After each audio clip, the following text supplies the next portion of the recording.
আলেপুদ্দিন মানুষের চেহারায় এক ভয়ঙ্কর অমানুষ। জঙ্গি নাটক সাজিয়ে নিরীহ মানুষকে গুম, রিমান্ডের নামে বিরোধী দলের নেতাকর্মীদের অমানবিক নির্যাতন আর বিচার বহির্ভূত হত্যায় যিনি ছিলেন সিদ্ধহস্ত। র্যাব 11-র কোম্পানি কমান্ডারের দায়িত্ব পালন করা এই আলেপ ছিলেন পুলিশের এএসপি। ঠান্ডা মাথায় মানুষ খুন করতে পারার দক্ষতার কারণে সে ছিল ফ্যাসিস্ট আওয়ামী সরকারের আস্থাভাজন।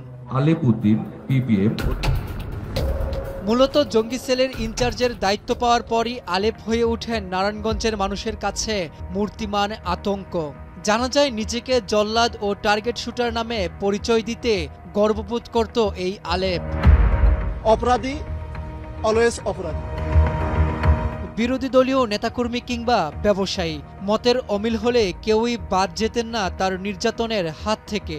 শুধু গুমি নয়, রেহাই পায়নি এক আসামির বিশ্ববিদ্যালয় পড়ুয়া স্ত্রীও।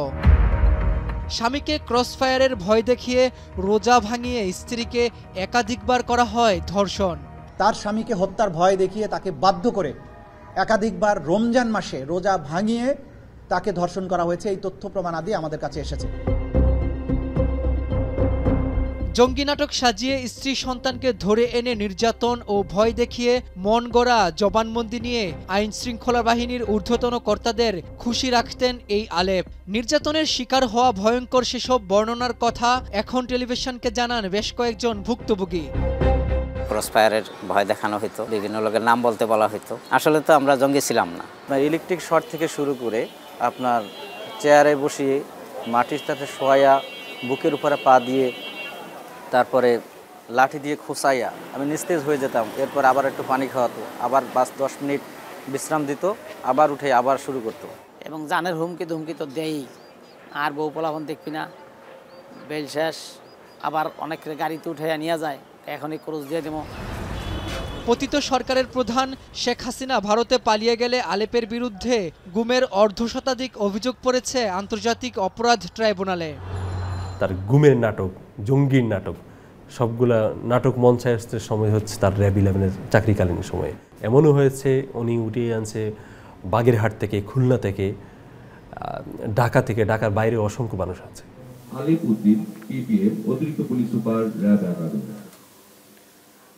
র্যাবের সাবেক এই কর্মকর্তার বিরুদ্ধে নিরীহ মানুষকে জঙ্গি সাজিয়ে গুম, বিচার বহির্ভূত হত্যা, ধর্ষণ সহ বড় অভিযোগ থাকা সত্ত্বেও খোদ সাবেক প্রধানমন্ত্রী শেখ হাসিনার হাতেই নিয়েছিলেন রাষ্ট্রীয় ও পুলিশের সর্বোচ্চ পদক পিপিএম ও বিপিএম।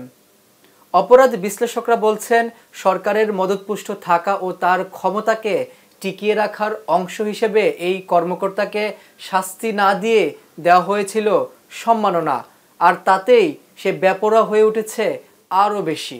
এই ধরনের অভিযোগ তো আসলে খুবই মারাত্মক এবং ভয়ঙ্কর পর্যায়ের অভিযোগ। এই অভিযোগের যাতে পুনরাবৃত্তি ভবিষ্যতে না ঘটে সেই লক্ষ্যে দ্রুত সময়ের মধ্যে বিচারের ব্যবস্থা করা, আইনগত ব্যবস্থা গ্রহণ করা। দরিদ্র পরিবারের সন্তান আলেপুদ্দিন জাহাঙ্গীরনগর বিশ্ববিদ্যালয়ে পড়াশোনা অবস্থাতেই জড়ান ছাত্রলীগের রাজনীতিতে। পুলিশে যোগ দেওয়ার পরই কুড়িগ্রামে তার এলাকায় শুরু হয় আধিপত্য বিস্তার। তিস্তা কুড়িগ্রাম রেলপথের জমি দখলের অভিযোগও পাওয়া যায় তার পরিবারের বিরুদ্ধে। ছাত্র জনতার আন্দোলন দমনে যাত্রাবাড়ি, শনির আখড়া এলাকায় কাজ করেন র্যাবের এই কর্মকর্তা। যাত্রাবাড়ি থানার হত্যা মামলায় 13 নভেম্বর তাকে গ্রেপ্তার করা হয়। সুষ্ঠু বিচারের মাধ্যমে তার দৃষ্টান্তমূলক শাস্তির দাবি জানিয়েছেন ভুক্তভোগীরা। রাব্বি হোসেন, এখন, ঢাকা।